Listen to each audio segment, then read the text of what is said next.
Welcome to June the 17th.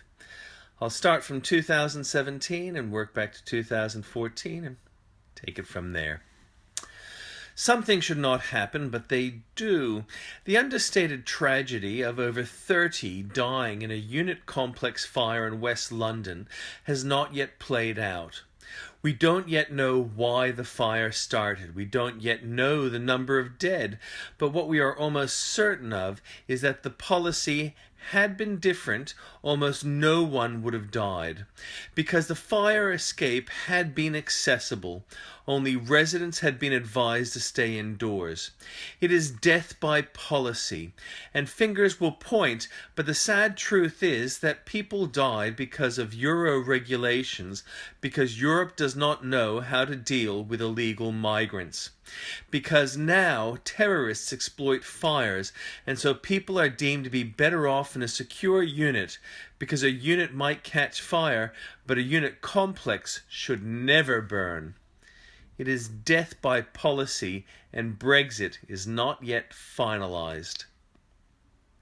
A few weeks ago, I raised the issue of a rumour regarding a top Melbourne girls' school, which had an asbestos problem, only I had not confirmed it. At the time, I knew that Year 9 students had had a debate and the issue was raised. Was it just an opportunistic debating point? I subsequently learned that Dan Andrews' government promised to remove all asbestos from Victorian schools at no cost to the school. The opposition sensibly challenged the claim, asking to see which schools were affected and how the sites were cleaned. The government refused. Asbestos is relatively safe, but it is a devastating killer. One cannot overstate the tragedy of mesothelioma. Were it the case of a top school not addressing the issue that was known, the reputation would plummet. Parents wanting to send their kids to a top school also want their kids to live. I am now almost certain that my rumor is fact.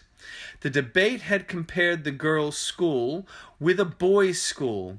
The girls researched it and found a place being renovated had asbestos paint, which the school could not afford to remove. Dan Andrews has lied and is caught red-handed on a serious issue which he cynically exploited. In 1462, Vlad the Impaler attempted to assassinate Mehmed II, the night attack, forcing him to retreat from Wallachia. In his younger days, Vlad and his younger brother were hostages held by the Ottomans. His younger brother was handsome and became friends with Ottoman chief and converted to Islam.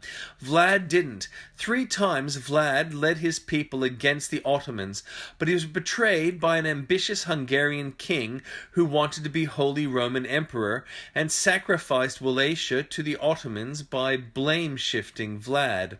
In 1497, the Battle of Deptford Bridge, forces under King Henry VII devastated troops led by Michael Gough. Michael led a rebellion against taxation. He failed badly, being drawn and quartered. His last words were he would be remembered for eternity. But tax goes on.